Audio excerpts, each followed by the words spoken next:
Welcome! This video is going to focus on the first half of Chapter 2, where we're learning basic Java. We're learning to work with different variables like ints and doubles, and to do math with those variables using arithmetic expressions. There's other things kind of built into these lessons like comments and white space and using good style when you program. So this video is not going to cover the concepts. It's going to actually walk you through a demo of. So the purpose of this video is not to walk you through the concepts. We have other lessons for that, but to help you actually build a program and submit it to zyBooks for grading. We're going to work through together this exercise 2.17, which is the BillCalc exercise in zyBooks. If you have not already, I would pause and take a look at the instructions for this exercise. Once you've taken a look at the instructions for this exercise, let's look at it together. First of all, I have a couple reminders in here for you. Things like you should always be coding in Eclipse. We've talked about how the environment inside of zyBooks is great if you have very limited resources. Maybe you don't have enough space on your computer, or in high school I think they use things like this so that someone doesn't have to download the software on their laptop. But it is not as powerful, and you're not getting the experience with that professional IDE. So we want to always code in Eclipse, and we want to follow those good rules when I start a program. I'm going to go to Eclipse and create a new file. But the first thing I need to do, since I will be submitting to zyBooks for grading, is I want to observe the template code here. And again, this is after I've read the instructions. And I want to create this exact file with the same name. I'm going to just copy this. So I just used my keyboard shortcut to copy the name of the class, and I'm going to go recreate it in Eclipse. So first, I'm actually going to create a new Java project. I would like to have a folder that just has all of my assignments in it. However you want to organize your files is completely up to you. You can see I've got some old programs over here, or some old folders that contain old programs. So organization is completely up to you. The folders do not affect what you're turning in any way. But I'm going to click Next whenever I do create a new folder or Java project, and unselect this checkbox if that is an option for me. Then I'll click Finish. And in my source folder here, I'm going to create that new class that matches what was in zyBooks. I'm going to paste the name here. It was called BillCalc. We know it has a main method, but I'm leaving that blank so that I can just go grab, oops, this was put down here. I'm going to move that up. Remember, you can always drag and drop these different boxes around. This is the setup that I like. But now I'm going to go grab this class from zyBooks. I'm going to grab this, paste it in here. And again, that's important to do just if zyBooks had something imported, I imported it up here. I like to just copy the entire file. As long as you're careful with curly braces, you know that you didn't miss any lines of code. That's a safety measure that I personally think helps me. So now I'm going to go through the instructions and actually start coding this assignment. Remember, I don't want to use zyBooks develop mode. That would be like coding in here and testing my code in here. I'm going to develop my code in Eclipse and thoroughly test it before I submit to zyBooks. So make sure you read up on the instructions before we begin this part. This is just a comment. I'm going to take this out and I'm going to begin actually coding. Now, one thing to do when you start coding a programming assignment, especially as these things get bigger, we want to make sure that we take the time to know what we're doing. We don't want to necessarily dive straight into programming because our brains don't always work that way. We might be trying to solve a problem and trying to implement our new language skills at the same time. That can be hard to do, and more often than not, it causes an error. So what I like to do is I like to, in the comments, and this is just a single line comment here, I like to list out my steps just in English. So I like to essentially solve the problem, write out what it is. English, it would help if I could spell. I like to just solve the problem, write out what it is I want to do. You can always go back and modify that. And then that takes the thinking out when I'm ready to apply my new language skills to implement those steps. So first, let's go peek back at what it is we were trying to do. I've already taken the liberty of writing out some of the steps here, and I'm going to do that in many of your early assignments. But later on, you're going to need to go through these steps yourself. Maybe I just give you some input and output, some basic instructions, and I'm not going to tell you things like declare two variables when we're a few chapters in. But you can see here, I'm going to declare two variables. One is going to hold the bill amount. The other is going to hold the number of diners. I am not always going to follow the exact same naming. These are suggested names. Again, in these early sections, I like to give you examples of good naming conventions. But note that you could name these what you want. The bill amount might be an int, but it might also have decimal values, right? So if I wanted to store this number, maybe their bill amount is 90.5, maybe it's a whole 90. But I want the option for it to have change, if you will. So I'm going to choose to store this in a double variable. In order to get any kind of user input from the class, I first need to import my scanner class. You can see that that's already done at the top, but I'm going to leave this in here in my steps. The next thing I want to do is create a scanner object. That scanner object is needed to call the methods like nextInt. We saw that in our earlier example, to interact with the scanner class. So I'm going to create a scanner object. Again, I'm not going to dive into coding that yet. I'm going to leave this and fill in those blanks with Java in just a minute, but create a scanner object, read in the bill amount. I'm going to go ahead and say that it's going to be a double because I've already thought that part through. And then I'm going to read in the number of diners. And that should be a whole number. There shouldn't be 4.5 people. So I'm going to choose to declare that in an int. All right. So at this point, you can continue on with your program, but at some point you want to stop and test and make sure it works. So what I'm going to do at this point is fill in the blank, and then I'll move forward with my code. So scanner keyboard equals new scanner system.in. Here is my scanner object. I could have named this anything. I chose keyboard. That just tends to be my trend. Then read in the bill amount. We know to read something in, we use the name of the scanner class, so keyboard dot, and then the next int method, if we wanted to read in an int. In this case, we want to read in a double, right? I want to grab a double, so I'm going to use the next double method. Now, my Eclipse didn't show me that for some reason. Let's see if I can get it back. Keyboard dot next double, and you can see that it is a method in here, so you can always look through the methods that exist. I'm going to just write that one out. Now this does effectively grab the next double that someone's going to enter.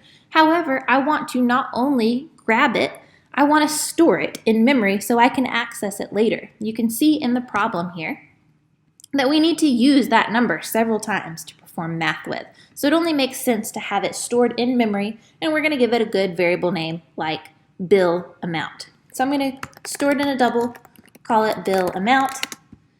And this is our basic assignment statement. Whatever they enter, I am assigning to enough space for a double called bill amount in my computer. Perfect. Then I'm going to read in the num diners. Very similar, except it's an int. So I'm going to go ahead and kind of work from the other side on this one. I'm going to create the int first. Int num diners equals keyboard.next int. Let's grab that next int. Great. Now note that I could do this in 2 lines. I could say int num diners, and then on the next line say num diners equals keyboard.nextInt. That's also fine. This is declaration, this is assignment, and this is an example of declaring and assigning all in one line. Both totally fine, but I will leave them this way so you can see both examples. Perfect. Now what I would like to do is test my code and make sure it works. You won't always have to test this early on in your program, but right now, we're working with the basics, learning the basics, so I would like to just print these out. I know that's not part of the instructions, but I want to print this out and make sure that I'm actually storing the right numbers. So I'm going to say system.out.print bill amount, just actually print the words bill amount here, plus bill amount, and let's actually change that to a print line, so that's the whole line, and the same thing, system.out.println number of diners, and I like to just annotate things for myself. so that I can remember what that is later. Save, and now we can run it. I'm also going to add a comment right here that says delete before submitting. I'm going to make it all capitals, maybe put some asterisks around it, but something that tells me, hey, I need to delete this part before I submit because that was not part of the instructions. I'm using it for testing. Perfect. Now I'm going to actually save and run this file. When I click run, it's waiting for my input. So first it wants a double. Let's make this simple and do 90. And then now it's still waiting for input. Now it's waiting and I need to put in an int here. Let's put 9. This was the example in the zyBooks assignment. 90 and 9 is printed. Perfect. I would run this a few more times just to make sure, but you can believe me this time, it is working. So for sake of time, I will move on. So now I want to actually start solving the problem that zyBooks asked. Note that I've already done steps A and B. Again, I did not name my variables the exact same thing, but I did give them good variable names, which is the whole point. So then I want to present the user with a calculation of 15%, 18%, and 20% tip based on the bill amount. So first, I need to focus on printing this information out, right? This 15, 18, and 20, these are numbers that need to be printed out just like these words were printed out. So I'm going to make some printline statements, system.out.println. I'm going to do 15% colon space, and then I'm going to copy that and print out 18% and 20%, just changing the numbers to match. Now, before I run this, I want to inspect that everything matches up exact. This is one thing with zyBooks that it can be a love-hate relationship. All spacing, all punctuation needs to match exactly. So if I go back to my example, there's actually a space between the number and the percent, and then there's actually a space between the percent and the colon. So I'm going to go fix that, space percent, space colon, space percent, space colon, and so on. So this is one of those things where you have to pay really close attention to detail. Also note that in zyBooks, there was no space right after the colon. It went straight into the value here. So I'm going to remove the space that I have right here. This way, when I concatenate on whatever number I calculate, just like I concatenated on the bill amount earlier, right? Here, it was concatenated on after a space because I had a space. Here, I don't want a space, so I'm not going to include the space in this verbatim text to print out. Perfect. Let's save and run, make sure it works. I'm going to enter two numbers, 45 and 5, and you can see that it's working so far. Now, I have not calculated anything, but I want to inspect and make sure that I'm moving on the right track. Another thing to note here, and I didn't point this out with our earlier example, I put in a whole number like 45, but note that because I stored it in a double, it prints out with the 0.0. It's a double variable, so it will always print out a decimal point even if that number is just 0. Note that this is different because it's an int. It does not have that decimal point value. Perfect. So now I need to actually think through these numbers. This is where pen and paper comes in handy, right? I would always run through a couple examples and actually do math to make sure that it works. So I'm going to pull up my calculator real quick. Make sure you understand how to do the problem. 90 and 15%, if you wanted to calculate 15% of 90, you would say 90 times 0.15, and that's going to give you 13.5. You see how we got that number there. You could do the same thing for 18. You do 90 times 0.18, because remember, anytime you're working with percentages, you just put a decimal in front, right? So this is probably the way I would go about calculating it. I basically want to take my bill amount, which is 90, multiply it by whatever number that is, 15, 18, or 20%, so 0.15, 0.18, or 0.2, right? And then whatever that result is what I want to print out right here. So I'm only focusing on this column. I'm going to do that now. There's a couple ways you could do this. You want to do math with the bill amount, right? Our bill amount is 45. I want to get 15% of 45. I could do this in a line up here, a line of code that says something like double, maybe tip 15 is a good name.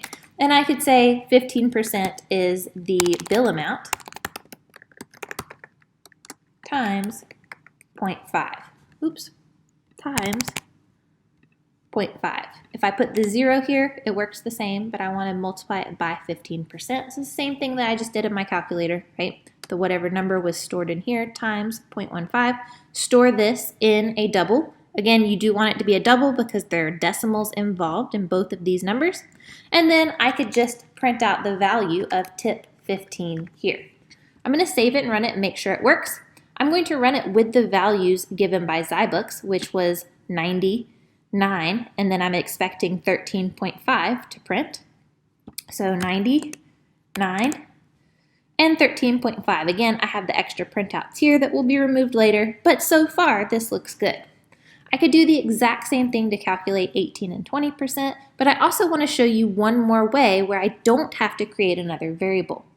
This first way that we tackled this actually creates another space in my memory where I'm going to store what 15% of the bill amount is, right?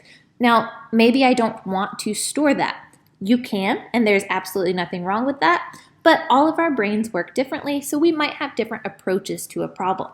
Maybe instead of storing it in enough space for a double in memory, I just want to print whatever my bill amount is times 0.18. So note here that this is the exact same formula, right? Bill amount times 0 point whatever we want to get the percentage of, 15 or 18, right? And as long as I concatenate this on here with the plus sign, this should work. And again, I can put the 0 here or not. The difference here between this method and the one above it is that this one just is not going to store that value. Let's look at what it would be. It's 16.2 if it works correctly. This one does not store it in memory, so we don't have a nice variable name like tip 18 I can refer back to. If I wanted to know the value, I would need to calculate it again. It is absolutely fine to approach the problem either one of these ways. If this was a calculation that was much longer, you would definitely want to just store the value so that you didn't have to type it out again, right? Or if it was a calculation that was going to be done often, then to save your computer energy, you could only calculate it once and store the value. Excellent. What I'm going to do is I'm going to just copy and paste this. Doesn't mean I have a preference for this method, but I'm going to just copy and paste this and change it so that this works with 20%. I'm going to run it and make sure the numbers are correct with 90 and 9. I see 13.5, 16.2, and 18.0, and that is correct. Good. And now the total bill part. So first I'm going to just add in real quick the lines that are going to print this part. It's just verbatim text like we've already been doing. So I will update my print line statements. One thing that can be handy is just to copy and paste this from zyBooks. As long as there's no weird characters, that can be a nice way to not run into those spacing issues. So after the tip amount, I'm going to concatenate on, and this is what I needed. I needed a space, I needed this vertical bar, space, total bill, colon, space. Just double check. That does look right, including those spaces on the edge. Perfect. And I'm going to do that for all three. So now I'm going to just grab this and I'm going to concatenate that onto all three. Great. And then my last step to get this output is I need to actually come up with this number. Now again, if you've read the instructions, this number is just the total bill amount, 90, plus this tip. So 90 plus 13.5 is 103.5. And you can see similar calculations on each one of these lines. Now, this tells me something. This tells me that because we want to use this amount again, this 13.5, it would be nice if I had it stored in memory, right? In this first case, I can just say the total bill is, and this plus sign is not addition, it's just concatenating like these others were, but the total bill is going to be the bill amount plus this 15% tip. So plus tip 15. Now I'm going to just use this one real quick. We're going to save and run it and make sure it works. Again, I'm putting in 90 and 9. And note here that maybe this isn't what I expected. Now, I haven't even looked at the others yet. This looks okay. But what happens here is you can see, if I inspect closely, it's printing this as if it was a string. It's printing 90.0, which is the bill amount, and then concatenating on this 13.5. Here's the deal. This plus sign in Java actually has two different meanings. Just like many words in the English language, depending on the context, it's going to take on different meanings. So here, the plus sign when used with strings means concatenation, and it does exactly what we've been doing, where we kind of tack on or add on something to the string. It's not doing math, though. When I just say 15% and then plus the tip amount, note that it didn't add these two numbers, right? It just kind of tacked that together as a string. That is concatenation, and that is how it acts when you have a string involved. However, we want to do addition. We want this to be the mathematical plus sign, right? So there's a couple ways to go about this. One is if a string was not involved in this line of code, then it would automatically take on the meaning of addition, since these are both numeric types. So unfortunately, there are strings involved here. But if I were to move this up, I'm going to move this up to its own line of code. I do want to store this somewhere, so I'm going to say double bill 15 equals bill amount plus tip 15. This is just math here. These are just numeric types. So this is going to take on the meaning of addition, and it's going to add up those numbers like we would expect, not perform concatenation and stored in bill 15. Then I can just print out bill 15 here. Let's just run it and make sure that it works. Save and run. 99. And you can see here that it did add those numbers up and then just regurgitate or print the number here when I used that variable name.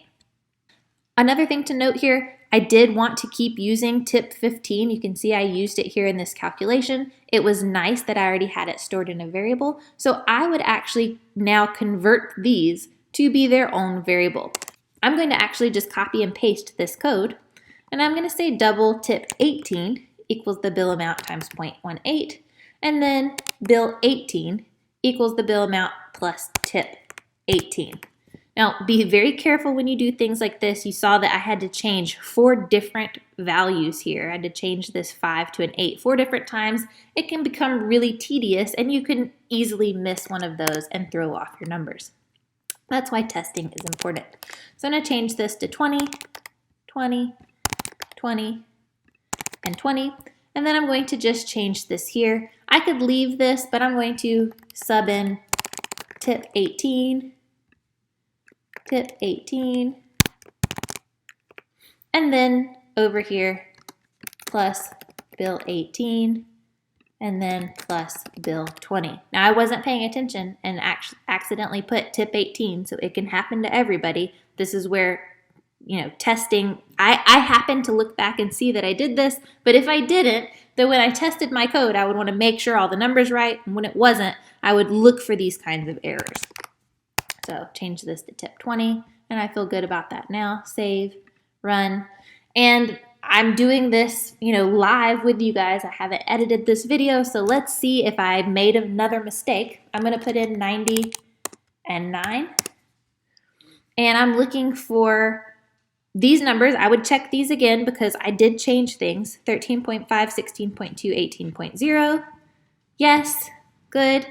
103.5, 106.2, 108.0, 3.5, 6.2, 8.0. Beautiful. So I have figured this part out so far. Awesome job. The last bit is you want to calculate the amount due from each diner based on tip percentage. Actually, before I get into this step, the thing that I would do is I would test this with more numbers, right? I would actually get out my calculator and say, okay, here's my calculator. Say I have $100, right? I like nice, easy numbers like that. What would 15% of $100 be? Oh, I don't even need a calculator for that. It's 15, right? So if I run this with 100 and the number of diners, we're not using that yet, it doesn't matter. But 15% of $100 is 15%, 18%, 20%, and then adding those numbers up. Nice clean results here. I would test with that, but I would also get your calculator out and test with some more jagged numbers, if you will, too. Perfect. Okay, so now moving on to that last bit. The last instructions, and we're almost there, just says to print out the tip amount for 15% and 18% divided by the number of diners. So in this case, if there were 9 diners, then I would want to split this 9 ways, right? Each person would owe $11.50. I do want to just check that math, make sure it makes sense to you. Oops. $11.50, right? If 9 different people paid that amount, then we reach that full amount, including tip. Perfect. Now, it showcases even more that it was nice to have these bill amounts saved because I want to use them, right?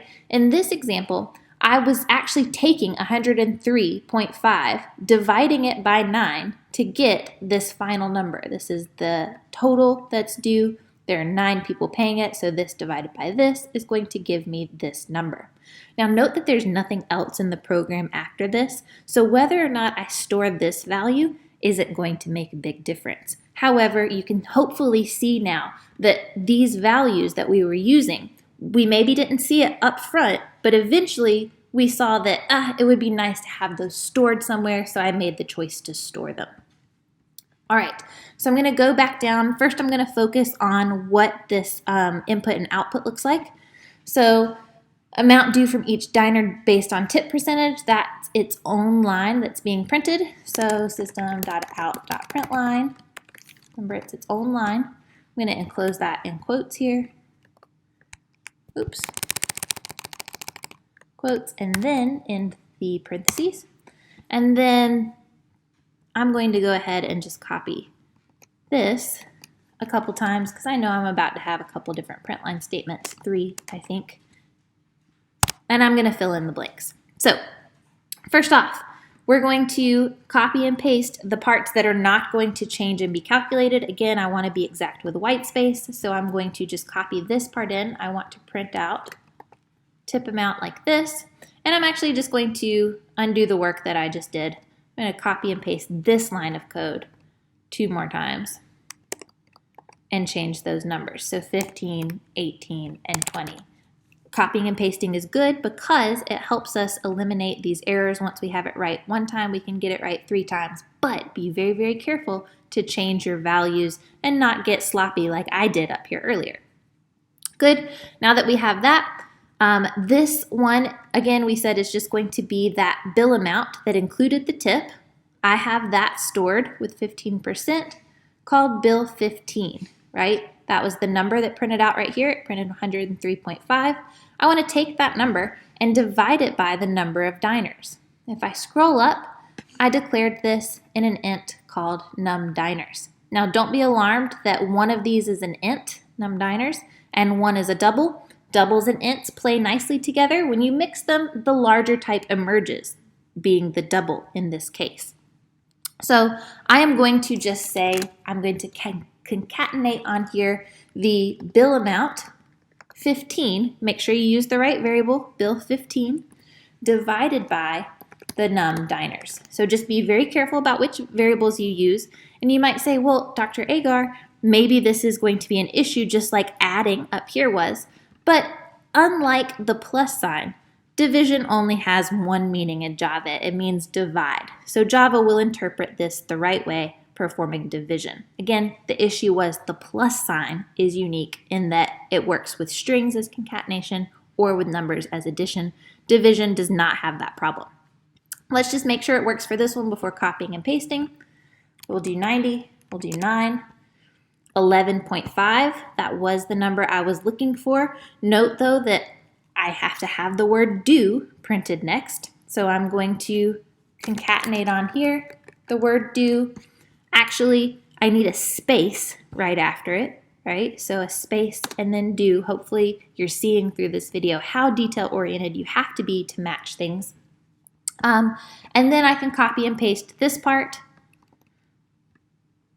I'm going right up to the quotes here, and then just changing this to bill 18 and bill 20. Perfect. Now again, be careful with those variables. You don't want to accidentally divide the tip by something. We're dividing that total bill. This is another reason good variable names are important. I don't even know that my variable names are the best. I don't like writing out like 20% of bill amount. It gets too long, so I like to keep them short. These make sense to me, but definitely use good variable names that make sense to you. So I would now test this program thoroughly. I'm going to do 90 and 9, our example in zyBooks. Make sure everything matches 11.8 and 12.0. Beautiful, good. And then I'm going to run it again and do it with 100. So, and let's do a nice clean number like there's 2 people. So 100 people, 2 of them, it didn't turn out as clean as I wanted, but 57.5, yes, that's half of that. 59, yes, 118, good. 60, 120, excellent.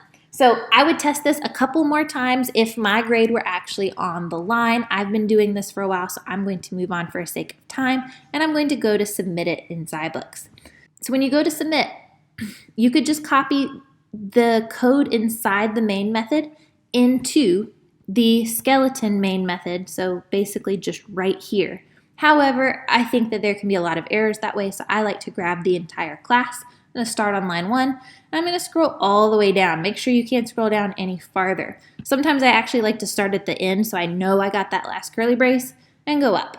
Then I'm going to copy, get rid of all of this, make sure you see it all gone, paste it. I'll visually inspect that the name matches, right? And my scanner class made it in there. I'm going to just make sure my curly braces are nice in here. I do have both of them. You can see indenting helps me kind of keep track of that.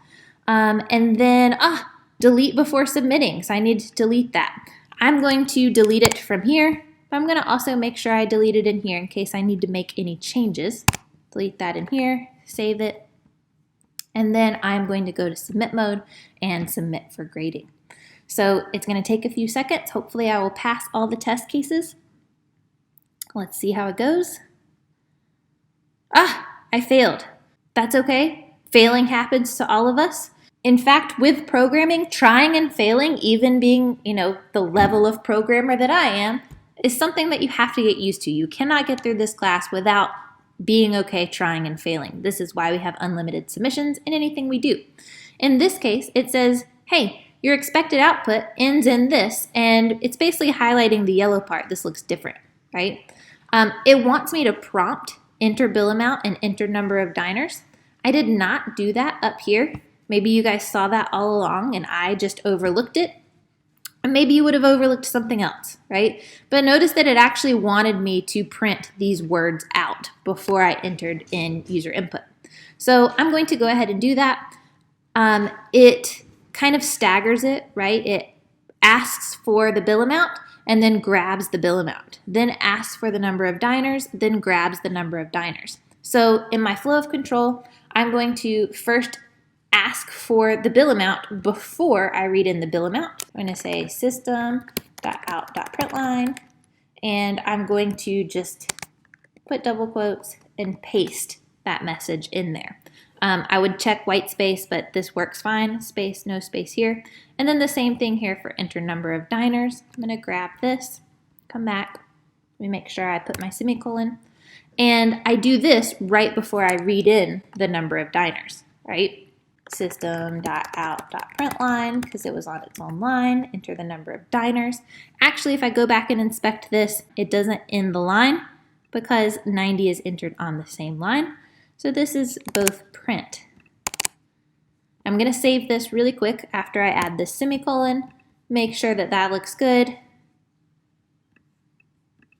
99. You see how it's entering on the exact same line here, and that's what it wanted. Good, so those were prints and not print lines. And then last but not least, please consider the following tips is printed next before we start printing any of this. Now I'm going to stop this from running by clicking the stop button here, the red square. Where I put this line of code, I'm going to put this here. But as far as flow of control goes, let's see, please consider the following tips. Let me make sure I didn't mess up any spacing.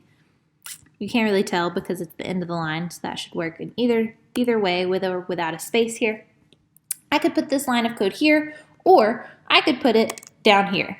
Either one is fine. Basically, when you run the program, you're not going to know if internally it calculated these numbers before or after printing this. The important part is this prints between this print line statement and these print line statements, right? So I'm going to save and run this. I would test this thoroughly. I'm going to just do this with 90 and 9. I'm going to just inspect the parts I changed, which is this. Good. I would make sure everything matches up. And once we've done that, I'm going to just grab this again from the bottom, resubmit, and hope that it works. So when I grab this, copied, come back in here, I'm going to start from the bottom so I know I've deleted everything. I want to actually inspect. Yep, there's nothing in here. You can see the lines of code are all gone. There's nothing hidden at the bottom. Paste, inspect, curly braces are good, the top is good, and so I'm going to submit for grading. Hopefully now we've fixed all the errors. If not, sometimes this takes a couple cycles, and this is why you want to try early so you can get help. I passed all my tests. You can see all the different tests here. I'm always going to test with different scenarios. You can see your earlier submissions, but as long as you get 100 by the deadline, you're good to go. Again, this program is not required. I'm not looking if you submitted this, but this is a really good one to practice with. Your assignment is very similar. You're going to run into all kinds of things in the future where punctuation is off, white space is off from what zyBooks is asking for, but this is why we've got revise and resubmit as many times as you want. Hopefully this helps demonstrate the correct way to go about solving a program. If you're careful and you take your time, then you are more likely to be successful quicker than if you just race through it without paying much attention. That's where errors can be prevalent. All right, I'll see you next time.